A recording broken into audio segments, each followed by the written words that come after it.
Слава на нашиот Господ Исус Христос.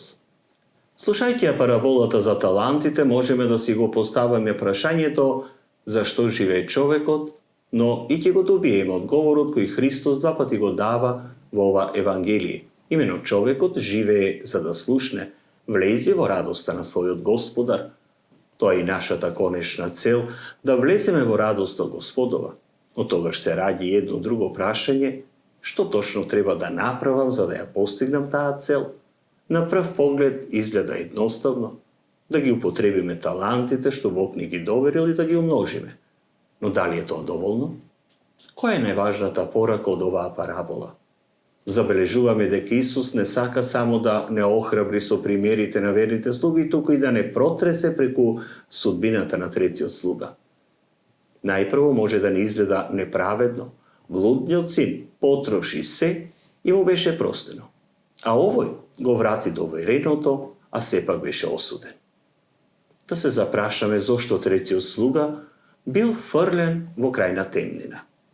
Не затоа што нешто изгубил, туку затоа што не се осмелил да ризикува и не затоа што ги сокрил своите таланти, туку затоа што во срцето имал лажна слика за Бога.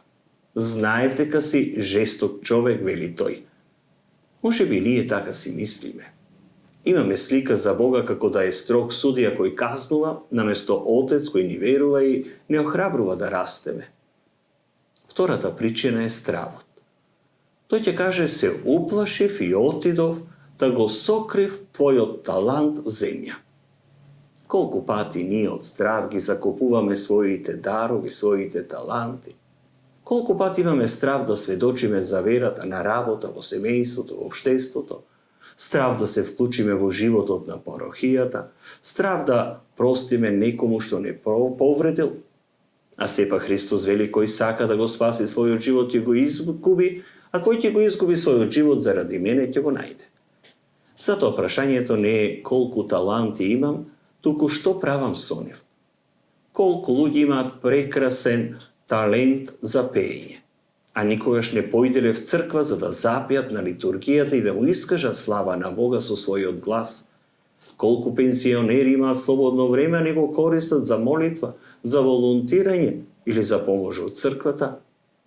Колку занаечи или работници имаат вештина, не ги понудиле за доброто на црквата, за обнова на храмот или за помош на сиромашни семејства. Колку верници се на добар глас за да сведочат за Христа, а остануваат молчаливи. Свети Иван Павле II не подсетува, најважниот талант што го примивме од Создателот е нашата човечност, нашиот живот. Тоа е талант, тоа е дар. Тоа значи дека секој е и повикан да се дарува себе си. Црквата има потреба од луѓе кои не се плашат да ги стават своите таланти во служба на Бога. Христос знае дека сите нема да донесеме исти резултати, но тој од нас бара верност, храброст.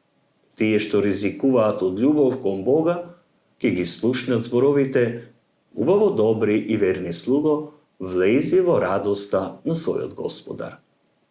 Затоа денес да се прашаме, што правам со својот живот, каде е закопан мојот талант, дали ги вложувам талантите, дали ги умножувам или ги чувам закопани во сигурноста на состојаниот страх?